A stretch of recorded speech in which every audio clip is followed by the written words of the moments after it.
Hi, everyone, and welcome to our brand new 2025 episode of the GrapHER Club podcast. In this episode, we have Elizabeth from Edge and Note. She works at the marketing department, and I don't think you want to miss her story. So stay tuned in this one.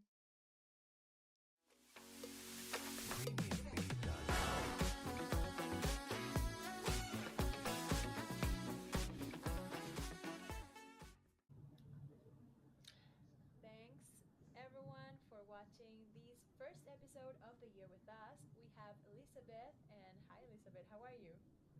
Hi, I'm good. How are you, Emmy? I'm really good, thank you. And it's really a pleasure to have you. Elizabeth works at Edge and Node, and I think that her story is going to blow us because she has a little bit of interesting stories, and I think that she has a lot to tell us about her experience. So, to start, tell us a little bit about yourself. Where are you from? How would you describe who you are and what drives you? Hi everyone. My name is Elizabeth, and where I'm from is a little bit of a trick question. I have had a nomadic life since I was a child, but I was born in Florida, United States, but I have spent most of my childhood in Russia, and then moved to study in high school and university in Austria, which is probably the place I would refer to as home. And right now, I am based in the Bay Area, and I'm really fortunate to for the opportunity to live here and work alongside one of the probably most remarkable builders and creators of our generation, including my very own team at Edgenode. And I decided to move here after completing my master's degree because I always had this dream of working on innovative products that really do contribute to humanity's development on a global scale. So, yeah, I'm here and very stoked to be. Thank you. Thank you so much. I think that you have had an interesting life. I want to ask, how was the experience studying in Austria? I've heard a lot about Austria and their high excellence in different like studies and universities and stuff. So maybe you can tell us a little bit about that. I think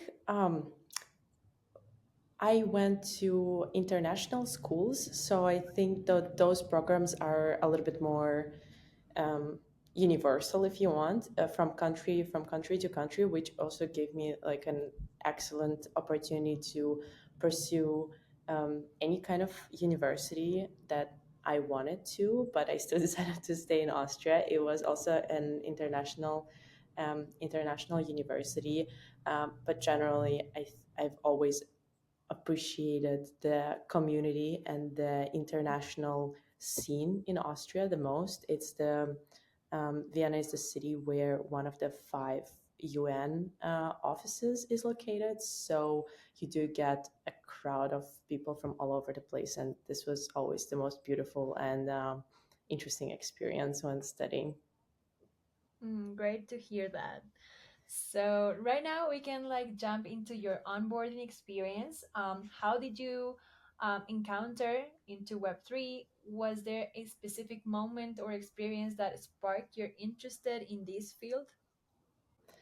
Um, Yeah, so I think my very first encounter with Web3 and crypto was when I was studying in school, and my classmates, my school friends, told me about Bitcoin, this new magic internet money, and I started doing some surface level research, trying to buy some, of course, and at the time.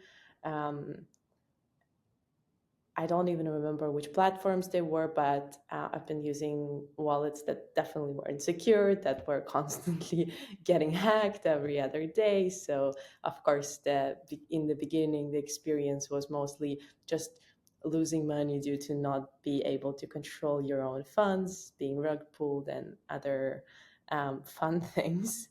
Um, but then while I was doing my master's degree, that was in Portugal, Lisbon. we started this little mini informal blockchain club, which was called Crypto Mondays, where we would go for dinners, and usually one of us would present like an interesting topic from Web3 to one another, and we would tell each other about our holdings and things like that. And generally, at that time, Portugal was picking up as this kind of like digital nomad capital and capital for people that were into Web3. So there were a lot of local meetups, there were a lot of like communities that would organize events that would be very inviting. So I just try to attend more of those. And then more, I think the main pivotal moment where I can say that I started learning how blockchain actually works was when one of my professors, who was a guest teacher, and he was from NYU, he told me that he knows that I'm passionate about the topic and that he would like to help me write my dissertation about it. So, and the timing, of course, couldn't be better because, yeah, of all of these growths in in a scene, in a local scene, but also it was one of the wildest bull runs we've ever seen. So people were really engaged, and there was like a lot of context around me. So I have attended the first Solana breakpoint. I try to put myself out there and get introduced to as many people, to interview them for my thesis, but also learn things for myself. So I ended up spending many, many, many hours studying blockchain on a pretty fundamental level. And my dissertation was defended on the topic of new value chain for rare digital art assets. Wow, that sounds awesome. That sounds super incredible to hear. Was there any mentor that was like being there for you in this whole Web3 journey, or was it all that you've discovered alone? So I think the internet community in Web3 is very strong. So you can learn a lot of things online, but I do, of course, have to mention my professor, and I will definitely misspell his last name, but I'm sorry. So his name was Peter Rajsingh, and he really pushed me to dive deeper and understand the topic, like not on a shallow level, but really learn as much as I can. And so I like understand the ethos of Web3 and the origin story. So all about it was definitely like a part of this big like university research that I did. And of course, the second person I will forever and forever be grateful for is my current boss and the most fantastic person I could have ever wished to work with. And it's Nell Becker Moreno. She is a CMO at Edge and Node, and she's leading all the market efforts across the Graph ecosystem. And I'm really truly honored and happy every day to be working with her. And she always gave me opportunities to grow and to continue learning. And yeah, it's definitely the best mentorship I could have ever wished. And I want to ask if you could like fast forward 5 years, what role do you think Web3 will play in the global economy and our lives? So that's a great question. And I do think that the magic moment of Web3 is really yet to come. I think that the blockchain in itself is a groundbreaking technology, and which is still maturing and finding its product market fit. Um, but I do think that um, a lot of conventional applications and services backends could really benefit from blockchain. And I think that things like big data, government records, all kinds of registries um, could really use blockchain capabilities and could be improved. A lot of processes, a lot of systems could be improved, excluding human error, optimizing resources, all of these things I think blockchains will be extremely helpful with. And I think there are many things that um, aren't happening yet just because of the novelty and the complexity of the technology. But I'm very hopeful and very opportunistic about what Web3 will look like in 5 years time. It's so hopeful to hear that, and I think that that's like the way, and we are accelerating the path towards having a more decentralized networks and daily applications and stuff. So I think that the future is very great. Now I think that I want to jump into the work at Edge and Node. Like you've mentioned that you have like a great mentor that is your boss, but I also want to know, like as someone working in Edge and Node, you are at the heart of a lot of innovation. We know what Edge and Node is. We have our first episode that I'm going to leave the link here with Mickey Niggas. But besides that, what do you think that are some of the most relevant and exciting aspects and parts of the graph right now? So the ecosystem is growing at a really incredible pace, and it's expanding way beyond subgraphs, which is what brought put graph on a map, and it was like an open source solution for querying blockchain data.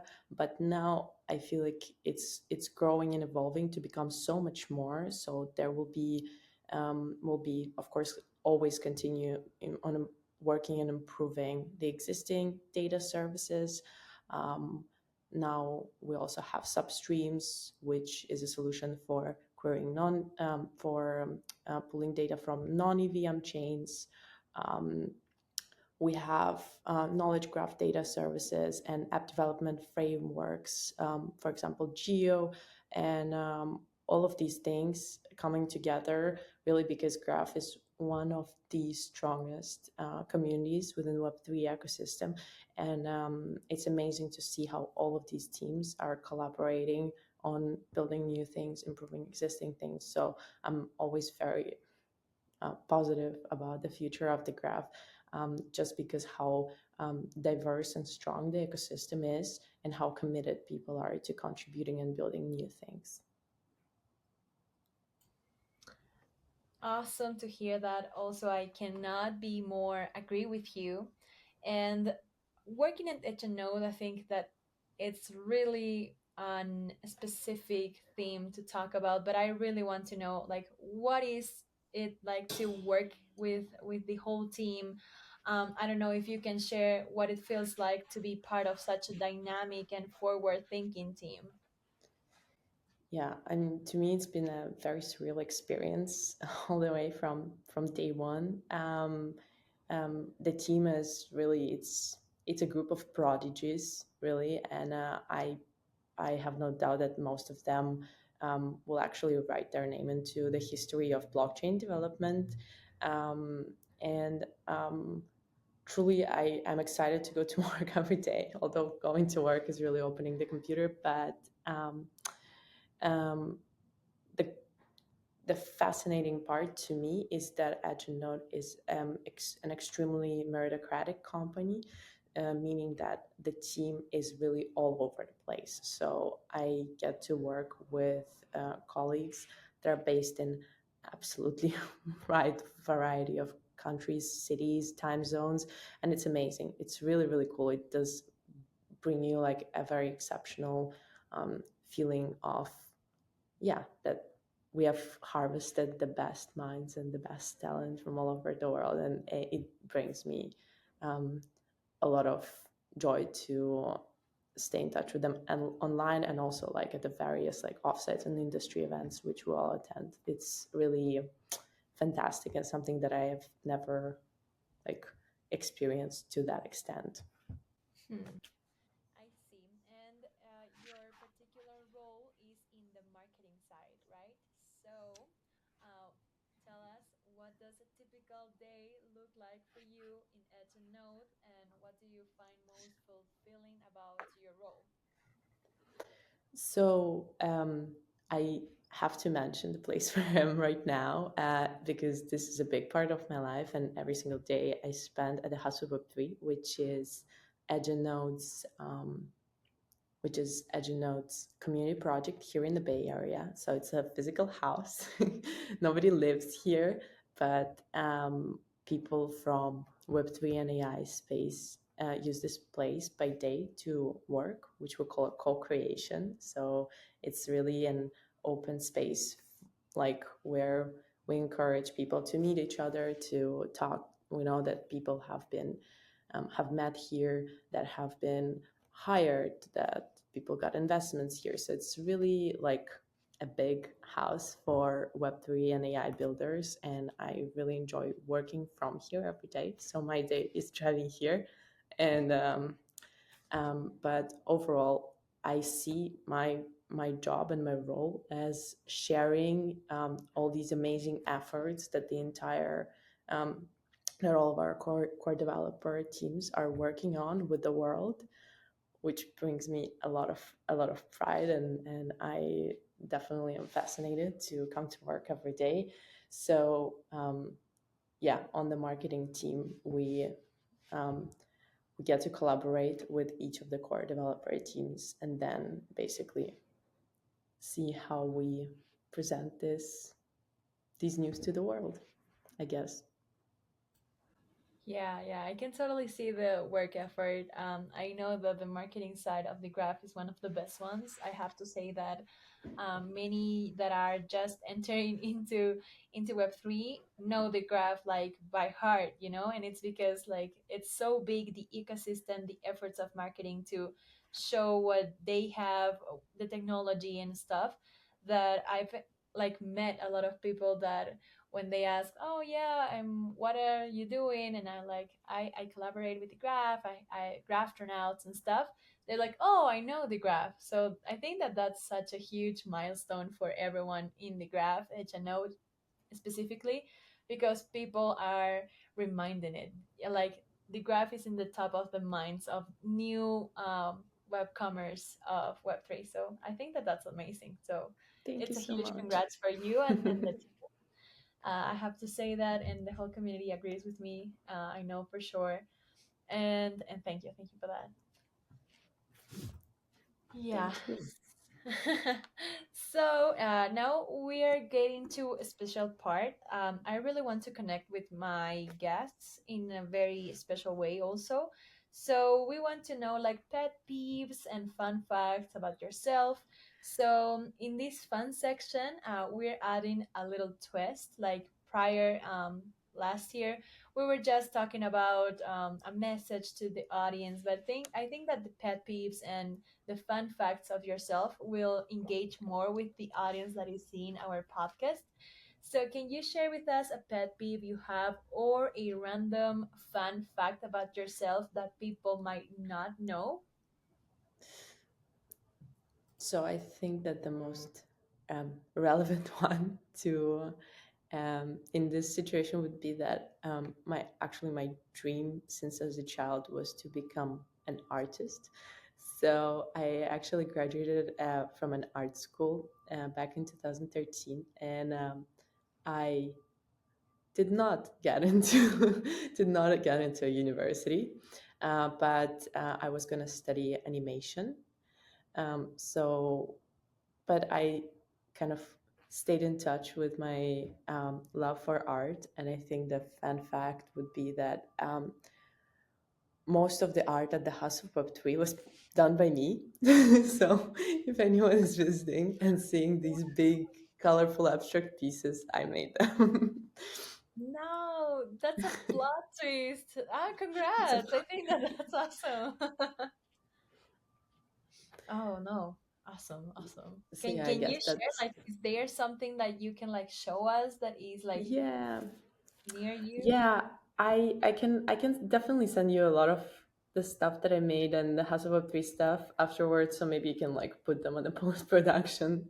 Yeah, for sure. We can like put here like with where is my my hand, and people can see the artwork that you did, and that is in the House of Web3 in San Francisco, California. For everyone that doesn't know where the House of Web3 is, but thank you for sharing this fun fact with us. So I have to ask, what is your next move in Web3? What's next for you? Is there something that you find exciting, maybe personal or professional about your goals about this year? So in the Bay Area, there's definitely like a lot of new rhetoric about um, what kind of like what kind of industries are on a rise. So I am very looking forward to develop cross industry skills, and I would be really excited about the ways to apply Web3 in these growing sectors.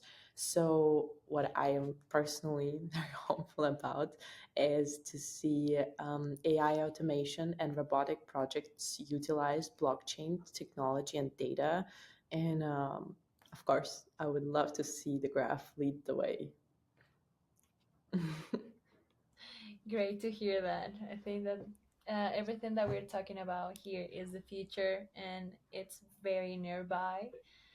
As a closing section that we have is like a final message. If someone is listening to the podcast today and feels unsure about their ability to contribute to Web3, what would you say to encourage them to take the first step? Um, so number one, I do believe in a power of community. So I think that the number one step is just get active in your community. It can be local, it can be online, and I think that the biggest magic of Web3 is that every successful founder has learned everything they know about Web3 online from open source sources. They're available to anyone. And this is how most founders, I know for a fact, found their co founders and got their ideas from. So all of them have grown and matured like in an online, mostly in an online space. And they did not go and study Web3 in a fancy university. So this is a very inclusive space. And I think that's the beauty about it. So there is just no there's just no reason for anyone to disbelieve in themselves. This is a very, very meritocratic, very open space. So I would encourage everyone to give it a shot. Beautiful message. Thank you, Elizabeth. Thank you for your time. I think that this was a really awesome interview. I cannot wait to put it online and for everyone to see. And if there's something else that you want to share with us, you can do it right now. Otherwise, I hope to see you in any other place, IRL, or maybe in the House of Web3. But let's meet soon. Yes, and we would be very excited to host you at the House of Web3. So please do come anytime. We have a really lovely podcast studio in here. If you'd like to record something in person, please do. So yeah, Oh, it was thank you. very amazing to meet you. Oh, it is very lovely to meet you too. And have a good day and bye. You too. Bye. Thank you so much for watching this episode. Don't forget to retweet, like, or subscribe if you are on YouTube, and we will have more episodes coming up. So stay tuned and have a good day. Bye bye.